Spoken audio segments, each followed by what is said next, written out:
All right, welcome back to the Gym Profit Podcast. So today we have Brad McKee, our head of coaching and owner of Velocity HDO in Fort Wayne, Indiana. Today we've got a good topic. We're going to talk about building the abs, building the ABS, and really what we're actually talking about is getting past the plateau. And we see this so often, Brad, which is gyms that are stuck at probably around like 25 to 35K. Yep. If you've gotten there on your own, even if you've run ads to get there, like if you're there, you're doing a decent job. Like that's a decent gym. But oftentimes, what got you there won't get you to the next level. And so we do need to change some things in order to push past the 30K mark. We get a ton of gyms that come to us that just say, look, I'm stuck at 30K. My attrition is matching my referrals, my organic acquisition, and I'm just not growing anymore the way that I did. And they might be doing a great job with fulfillment. We're going to talk today about some things that they could improve. But most likely they have to change some things on the acquisition side. They have to change some things on the onboarding side, on the retention side. So I'll let you get into it. We're going to dive right in. We've broken it down into a 3-step process called ABS. So we're going to build some abs here. Let's go. Brad, where do you Yeah. want to start? Well, let's start with the A. Yeah, this 25 to 35K. It's purgatory as a gym owner. I've been there. You're doing better than most gyms. You're not where you want to be financially. You probably can't walk away from your business for a week and it run without you and grow. You're probably paying yourself similar to what you used to make at your old job, but you're working a lot more. So most owners operate in this space for a while. They can't get past that growth zone and things just taper off until frustration builds and they say, I can't do this anymore. How do I stop having a gym? Do I try to sell this for pennies on the dollar? Do I just liquidate everything? And we see it happen a lot. And I've been there. Um, and how we get out of that, well, it's a three-step process. And this is exactly what we've done in our facility to take us from that, that purgatory zone, that 25, 35K, and go up to like the zone of where I'm making more than I ever did with any career I've ever had, doing 60, $70,000 months. So what that looks like, step one, awareness. We need to know what the heck is going on in our business. And I hop on owners or on calls with owners all the time. And I will ask them for numbers. Okay, they can produce revenue. They can probably tell me the total amount of clients they have. Beyond that, though, things get fuzzy. We need to know things like how long does a person stay, and not just, oh, people never leave, we have them for years. Show me the data on that. Show me every single person. Show me the data. We need to know what our average revenue per member is, so how much we're making per client. Those two things will give us our LTV, so lifetime value. It's another key indicator that we have to know. We need to know our actual attrition, not just, oh, like we lose some, we gain some. It's probably like, we're probably zero. We probably don't lose anyone. It's not true. If that were the case, it'd be bursting at the seams. I'll jump in right here. I think the 25 to 35K is where, like, if you're below that, you have a small enough customer base where these numbers you can like intuitively be like, I don't have an attrition problem. Yeah. I don't have an acquisition problem. Like you can just kind of like ballpark it and just think about it and be like, okay, like this is my number for attrition. I lost 2 members this month.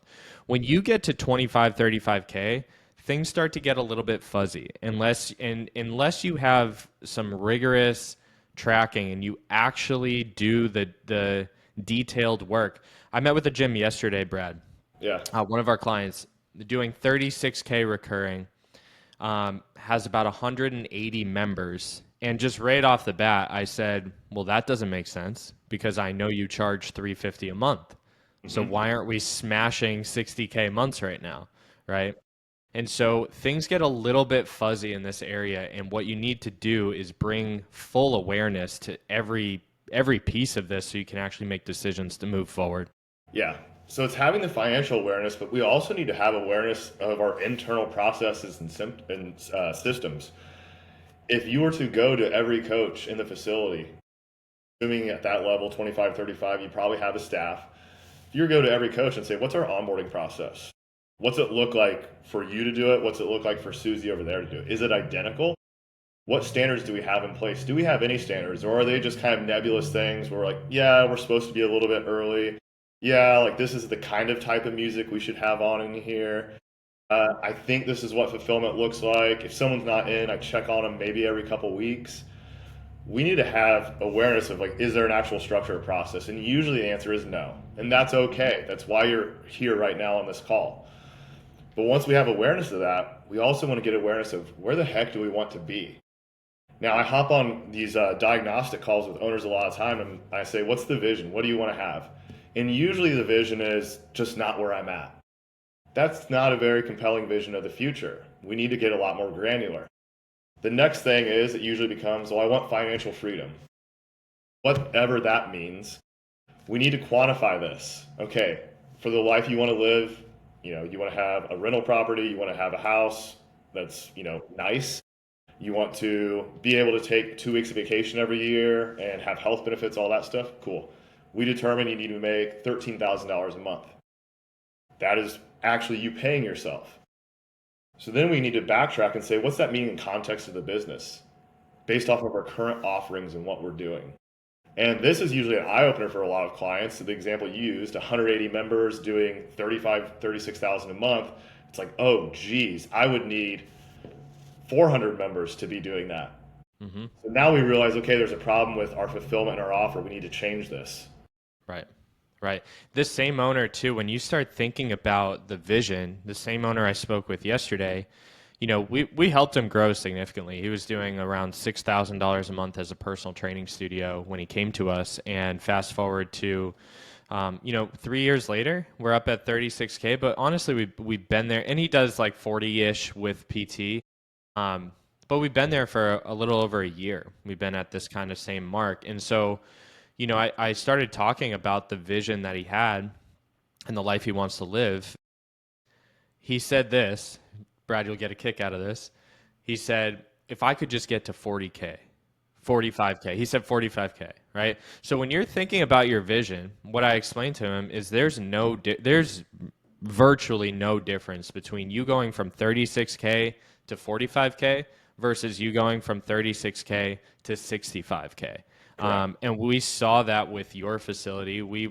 It happens very quickly when you dial these things in, and your life is totally different at 65K than it would be at 45K. So you might as well just shoot for it, right? And then to your point, reverse engineer, like what would have to be true if we were doing 65K, right? What would our fulfillment look like? And so I'll let you jump into that. Yeah, that takes us exactly to our next letter in this beautiful acronym. Let's go. Benchmark. So we need to determine what would we do with our ideal client? What would their ideal outcome be? How would we quantify that? How would we objectively say we have been successful from taking this person from their initial point to their dream destination? And we start fleshing out everything that has to happen in between and building this into a system. Now, I didn't use the term systemize there because one, that would make this acronym ass, but also two, because systems, usually people think about trying to automate a lot of the human component, and I think that's a ridiculous thing to do.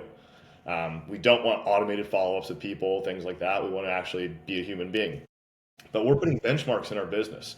What do we tolerate in our culture? What do we not tolerate? This is where your core values come into play.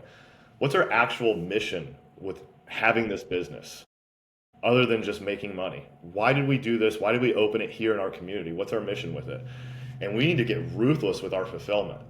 If it's not getting our clients a better outcome, we don't do it. If every decision we make is not through the lens of how does this better take care of the people that come into our business, we don't do it. And this is scary for a lot of owners starting out because you're that 25, 35K place. And usually the thought process is, I need more money. More money would solve the pain that I have right now. The only way the money happens is if your fulfillment and your actual business improves. So I really deep dive on fulfillment with a client when I start out with them, much to their dismay, because they think paid ads are the solution and the silver bullet. But I have learned, even through my own facility, we didn't run paid ads until we actually dialed in fulfillment. And when we did, that allowed us to have this rocket ship growth. So step two is benchmarks.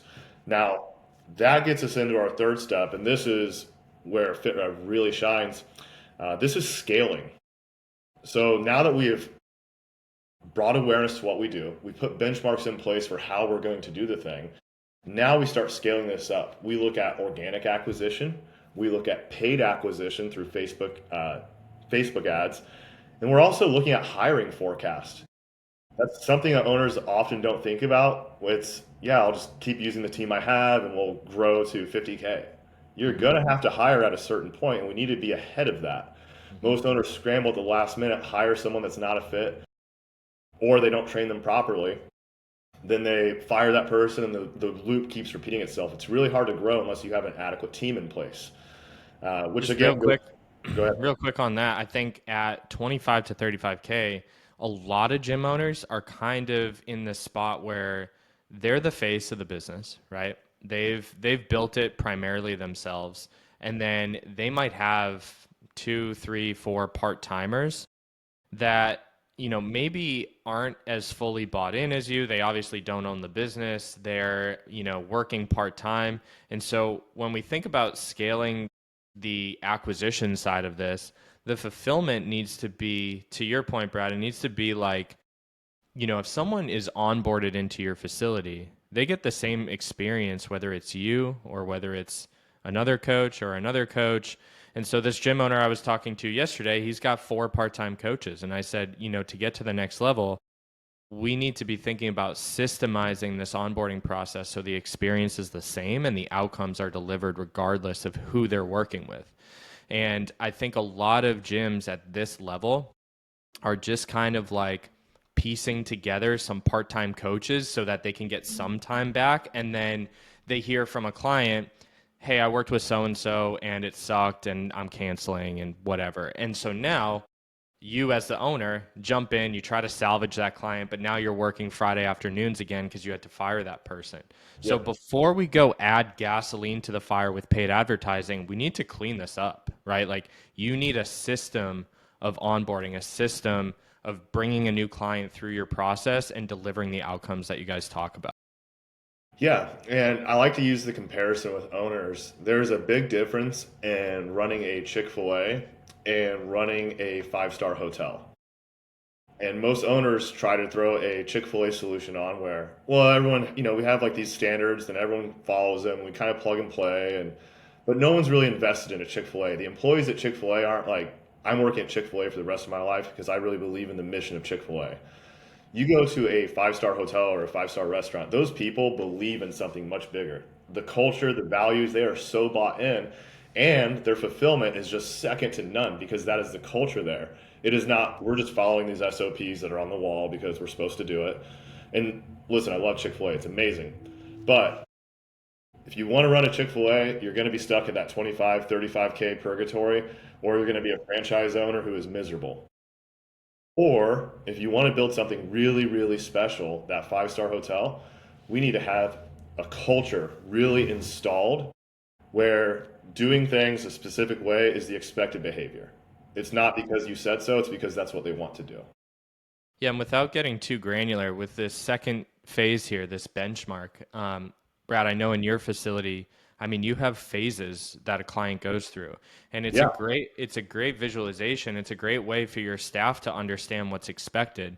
So not only do you have phases where someone's in phase one, they're working on XYZ, then they move to phase two, they're working on XYZ, then they move to phase three and four, and I believe you have 4 phases, but within each of those phases there's benchmarks that educate your staff, hey, this is where this person's at within this phase. And in order to move to the next phase, they need to be hitting these certain benchmarks, right?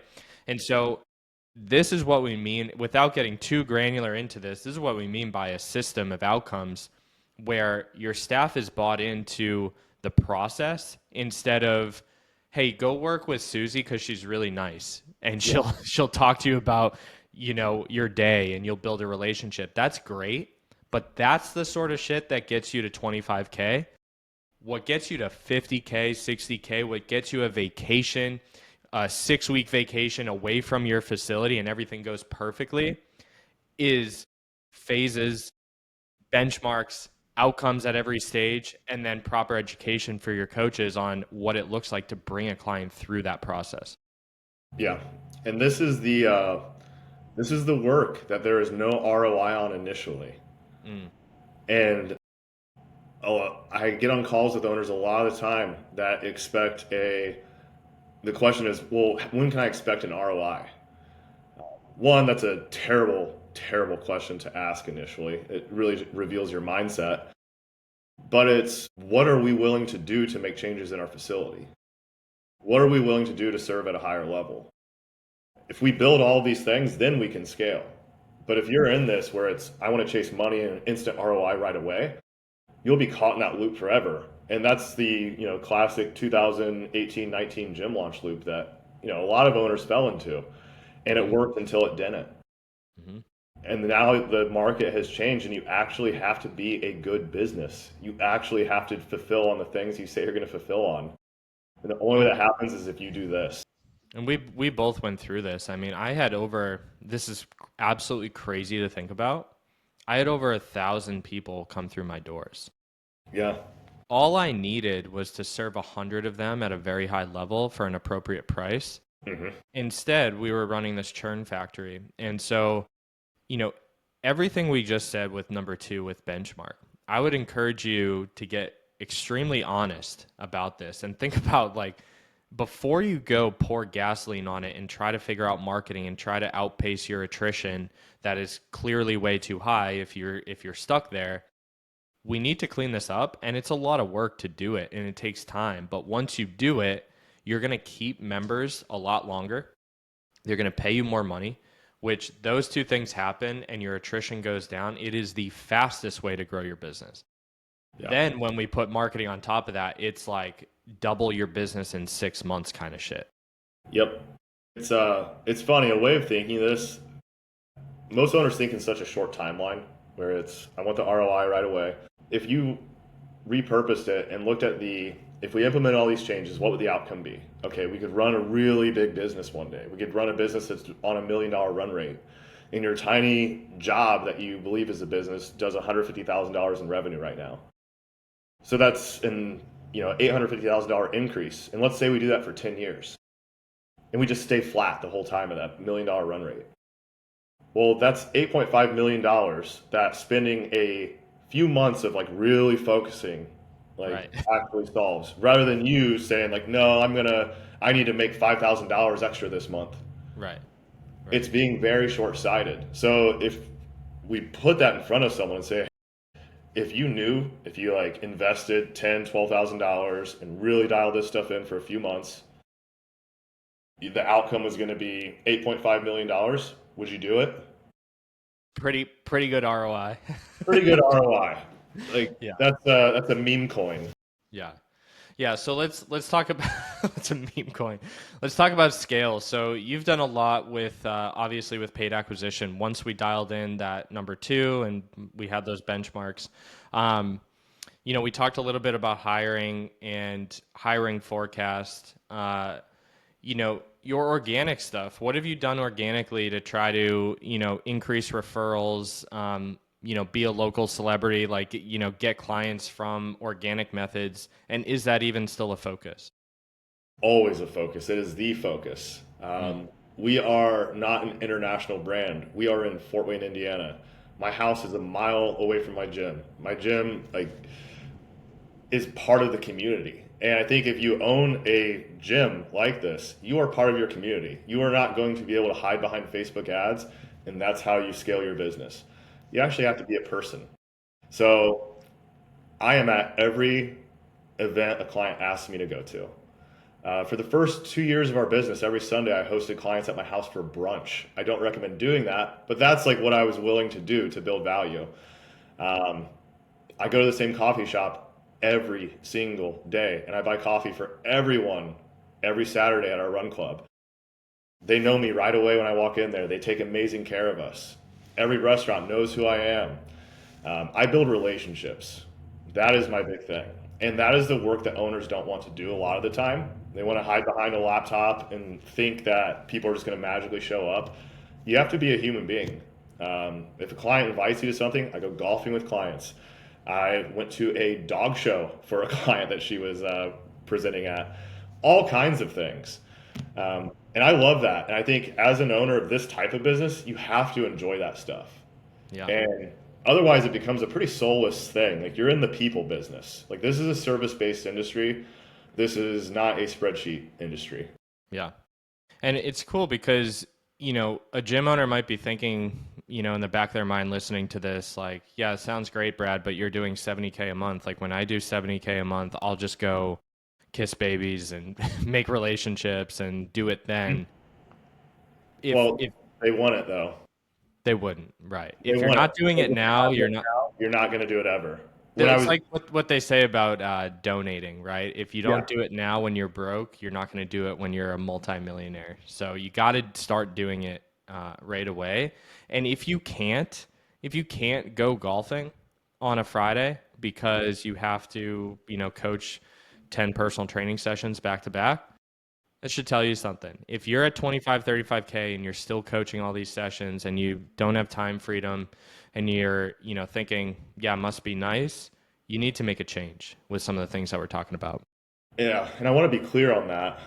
We were doing this when we, as a business, which was a job back then, we were doing $8,000 a month.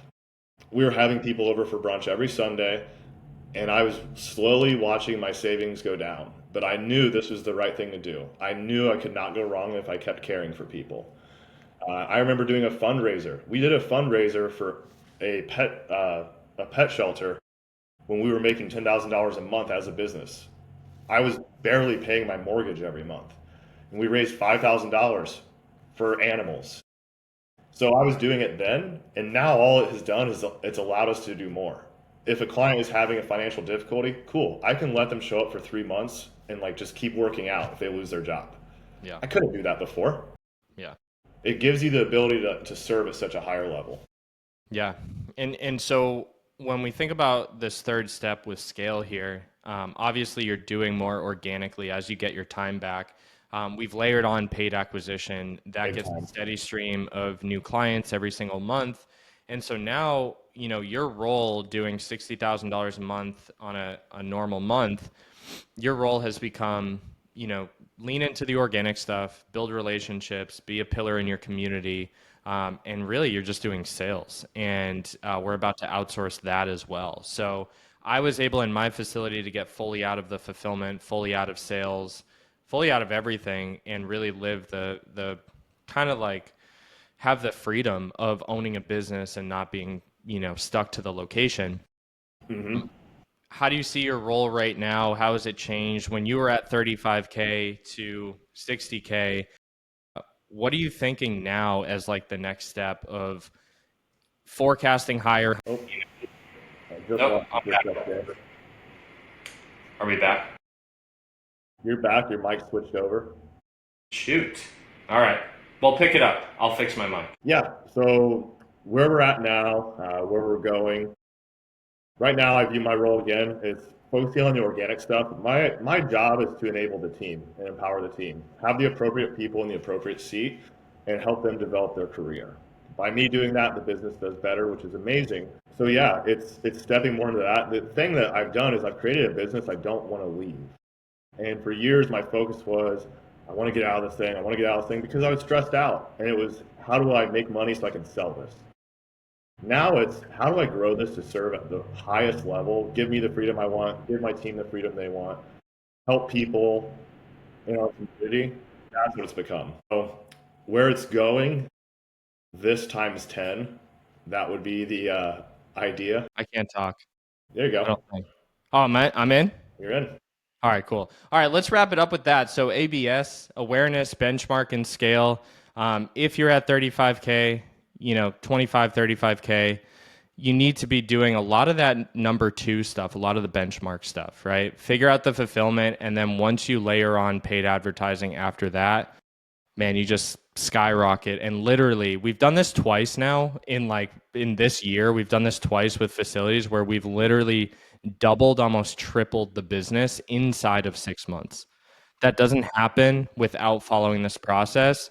And it doesn't happen by running paid ads before you're ready, right? So with that, we're having some I'm having some mic issues, so we're gonna wrap it up. If you guys need help with this, fitrevconsulting.com, check us out. You can fill out an application. You can talk directly with one of us. You're going to meet with our team. We're active gym owners running these systems in our facility. And most likely, if you're stuck at, even if you're stuck at 15K, 20K, 30K, stuck is stuck and it sucks. If you need help, we got your back. Fill out an app. We'll talk to you then. Other than that, Brad, any last words? No, it's exactly that. You follow this blueprint. It's the same blueprint I do with every single gym we work with. You're going to be successful. Let's go. All right, guys. We'll see you guys in the next one. If you need any help, fitrevconsulting.com. We'll talk to you soon.